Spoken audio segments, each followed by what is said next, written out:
الله الرحمن الرحيم ولا تهنوا ولا تحزنوا وأنتم الأعلون إن كنتم مؤمنين وقال تبارك وتعالى قالت الأعراب آمنا قل لم تؤمنوا ولكن قولوا أسلمنا ولما يدخل الإيمان في قلوبكم وَإِن تُطِيعُوا اللَّهَ وَرَسُولَهُ لَا يَلِدْكُم مِّنْ أَعْمَالِكُمْ شَيْئًا إِنَّ اللَّهَ غَفُورٌ رَّحِيمٌ وقال عز وجل أَفَتُؤْمِنُونَ بِبَعْضِ الْكِتَابِ وَتَكْفُرُونَ بِبَعْضٍ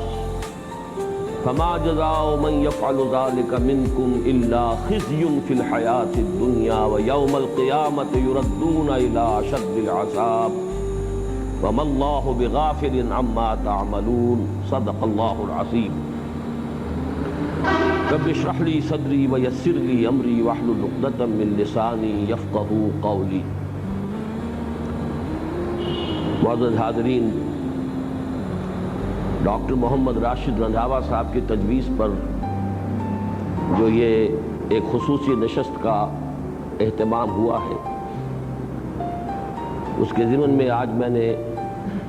مسجد دارالسلام میں یہ عرض کیا تھا کہ اس میں خطاب یا درس 1 گھنٹے تک محدود رہے گا اور پورا موقع ہوگا جو بھی حاضرین اور شرکائے محفل ہیں ان سب کے لیے بالعموم اور وابستگان انجمن کے لیے بالخصوص کہ وہ سوال کریں اور اس کا جواب جو بھی میں وضاحت کر سکتا ہوں میں وہ پیش کر دوں۔ ایک دوسری بات میں یہ عرض کرنا چاہتا ہوں کہ یہ درس چونکہ اس شکل میں 2 ماہ کے بعد منعقد ہوا کرے گا، لہذا اس میں کوئی مسلسل مضمون نہیں رکھا جا سکتا۔ یہ بجائے درس کے کسی معین موضوع پر گفتگو پر مشتمل ہوگا۔ آج کے لیے میں نے قرآن منبع ایمان کا عنوان تجویز کیا ہے۔ اس کا جو پس منظر ہے وہ میں چاہتا ہوں کہ پہلے بیان کر دوں۔ اس وقت عالمی سطح پر جو مسلمانوں کا حال ہے، جو بھی صاحب احساس شخص اس کے بارے میں غور کرتا ہے اس کے سامنے کچھ سوالات آتے ہیں۔ انہی دنوں میں نے بعض تقاریر جو امریکہ میں اور سعودی عرب نے کی، ان میں نے ان سوالات کو 2 اشعار کے حوالے سے سامنے رکھا۔ ایک علامہ اقبال کا وہ مشہور شعر جو ان کی مشہور نظم شکوہ میں آیا ہے، رحمتیں ہیں تیری اغیار کے کاشانوں پر اور برق گرتی ہے تو بیچارے مسلمانوں پر۔ اور دوسرے ہیں آج کیوں ذلیل کہ کل تک نہ تھی پسند گستاخی فرشتہ ہماری جناب میں۔ اس لیے کہ ایک طرف تو اگر ہم یہ دیکھیں کہ اس وقت ہم کبھی کبھی اس پر فخر بھی کرتے ہیں کہ 1 بلین سے زیادہ مسلمان دنیا میں ہیں، یعنی 1000 ملین سے زیادہ، 1 ارب سے زیادہ۔ پھر یہ کہ رقبہ کتنا وسیع و عریض ہے، انڈونیشیا اور ملائیشیا سے لے کر موریتانیہ تک سالڈ بلاک ہے۔ اس میں صرف بھارت بیچ میں آتا ہے، ایک تکون ایسی ہے کہ جس میں مسلمان اکثریت میں نہیں ہیں، لیکن اکثریت میں ہو نہ ہو وہاں بھی کم و بیش 20 کروڑ مسلمان آباد ہیں۔ اتنی بڑی تعداد، اتنا وسیع رقبہ، اور جتنے وسائل ہو سکتے ہیں سب وسائل اس علاقے میں موجود ہیں۔ آج کل کے اعتبار سے سب سے بڑی دولت تیل کی دولت، سیال سونا، اس کا سب سے بڑا ذخیرہ جو ہے تو مسلمانوں کے پاس۔ دولت کی کوئی کمی نہیں، انبار ہے دولت۔ اس سب کے باوجود جس شے کا نام عزت اور وقار ہے وہ مسلمانوں کے ہاں سے رخصت ہوئی۔ مجھے علامہ اقبال کی وہ نظم جو ہے عبد القادر روہیلا پر جو لکھی ہے انہوں نے، اس کا آخری مصرع جو ہے وہ بعض اوقات جو ہے تڑپا جاتا ہے۔ عبد القادر روہیلا کی زبان سے یہ الفاظ ادا کیے ہیں علامہ اقبال نے کہ غیرت نام تھا جس کا گئی تیمور کے گھر سے، وہ کیفیت ہے کہ عزت نام تھا جس کا، گئی اسلام کے گھر سے، عزت نہیں، وقار نہیں، بین الاقوامی سطح پر کوئی وزن نہیں، بڑے بڑے فیصلے بیٹھ کر لیے جاتے ہیں جن میں پوچھا تک نہیں جاتا۔ کہاں تو علامہ اقبال کا وہ شعر کہ خودی کے بارے میں کہا، خودی کو کر بلند اتنا کہ ہر تقدیر سے پہلے خدا بندے سے خود پوچھے بتا تیری رضا کیا ہے۔ کہاں یہ کہ مسلمانوں کی قسمتوں کے فیصلے ہو جاتے ہیں اوپر بیٹھ کر اور ان سے پوچھا تک نہیں جاتا۔ آخر اس کی وجہ کیا ہے آج کیوں ذلیل کہ کل تک نہ تھی پسند، گستاخی ہے فرشتہ ہماری جناب۔ دوسرا وہ جو میں نے عرض کیا کہ اغیار کو دیکھیے، آج میں جمعے میں تفصیل سے عرض کر چکا ہوں، وہاں ہمیں نظر آتا ہے کہ انتشار ختم ہو رہا ہے، بڑے پرانے دشمن گلے مل رہے ہیں، بڑے بڑے ملک یہاں تک کہ بر اعظم متحد ہو رہے ہیں، اور اس کے برعکس نقشہ یہ ہے کہ ہم تقسیم در تقسیم، تشتت و انتشار، تصادم ہی نہیں خون ریز خانہ جنگی جو ہے شدید تصادم،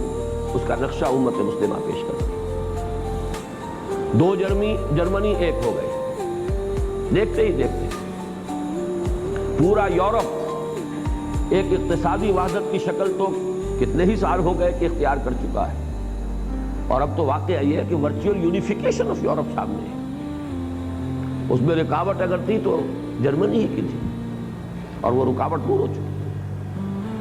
اور پھر وہ کولڈ وار کے پرانے حریف، پوری دنیا کی بین الاقوامی سیاست جو ہے اس کولڈ وار کے گرد گھومتی تھی، کبھی کنٹینمنٹ آف رشیا اور کبھی کنٹینمنٹ آف چائنا، اسی پر سارے نقشے بن رہے تھے، نیٹو اور سیٹو اور سینٹو اور میڈو، نہ معلوم کیا کیا کچھ، اور آج وہ ایک ہو رہے ہیں شیر و شکر۔ اس کے برعکس پاکستان جو ایک وحدت کی حیثیت سے وجود میں آیا تھا، 19 سال ہوئے 2 لخت ہو چکا، آگے ہر روز بات سننے میں آتی ہے۔ آج پھر جی ایم سید صاحب کا کہنا ہے، برملا کہنا ہے، ہم تو سندھو دیش بنانے کے قائل ہیں، ہم تمہارے دستور وستور کو نہیں جانتے، ایسے دستور کو صبح بے نور کو میں نہیں مانتا، میں نہیں جانتا، کبھی کہا تھا جالب نے، لیکن آج وہی الفاظ جو ہیں جی ایم سید ادا کر رہا ہے، اور لطف یہ ہے کہ آج ان کی پذیرائی ہو رہی ہے، ایکزونریٹ کیا جا رہا ہے۔ کیا ہوگا یہ ڈرامہ دکھائے گا کیا سین، پردہ اٹھنے کی منتظر ہے نگاہ۔ ادھر جو کچھ ہوا افغانستان میں، مجاہدین نے اگر جام شہادت نوش کیا تو، اور ادھر سے اگر سرکاری جو افغان فوجی تھے وہ اگر ہلاک ہوئے تو وہ کون تھے؟ ادھر بھی مسلمان ادھر بھی مسلمان۔ اتنی طویل جنگ جاری رہی ایران اور عراق کی، کون مرے؟ شیعہ سنی کا فرق تو ہمارے نزدیک ہے، پوری دنیا تو انہیں مسلمان مانتی ہے، چاہے ادھر مرے چاہے ادھر مرے، لاکھوں کی تعداد۔ اور اب جو کچھ نظر آ رہا ہے وہ آپ کے سامنے، وہ تو میں نے آج نظم سنائی ہے وہاں جمعے میں عرشی بھوپالی کی، ڈاکٹر راشد رنداوا صاحب نے آج 1952 کی ایک یاد تازہ کر دی تھی۔ 1952 ہی میں نے یہ نظم شائع کی تھی عزم میں، جس کو میں ایڈٹ کرتا تھا جمعیت طلبہ کے ناظم کی حیثیت سے، اور اس کے اشعار مجھے یاد آئے ابھی اپنے اس سعودی عرب کے سفر کے دوران، ریاض میں یاد آئے تقریر کے دوران، پھر میں نے آج تلاش کیا اور وہ نظم مجھے مل گئی۔ جو الفاظ انہوں نے کہے تھے اس وقت کوریا کے بارے میں کہ یہ درندے خدا کی دھرتی کو، کوریا کی غریب بستی کو ناگاساکی بنا کے چھوڑیں گے، ہیروشیما بنا کے چھوڑیں گے۔ آج جو عالم عرب کا قلب ہے وہ اس خطرے سے دوچار ہے، تہس نہس ہو کر رہ جائے گا پورا علاقہ، وہ چاہے صدام حسین کے کیمیاوی ہتھیار ہوں اور چاہے امریکہ کے ایٹمی ہتھیار ہوں، تہس نہس تو وہی علاقہ ہوگا۔ یورپ اب اتنا سمجھدار ہو چکا ہے، وہ بالکل نیوٹرل ہو جائے گا، اور جو تیسری عالمگیر جنگ ہے اب وہ اس جگہ لڑی جائے گی۔ اس صدی میں 2 عالمگیر جنگوں میں یورپ برباد ہوا، تباہ ہوا، اب اس سے عقل آ گئی ہے، اب یہ سارے ہتھیار جو ہیں ٹیسٹ ہوں گے اس جگہ پر،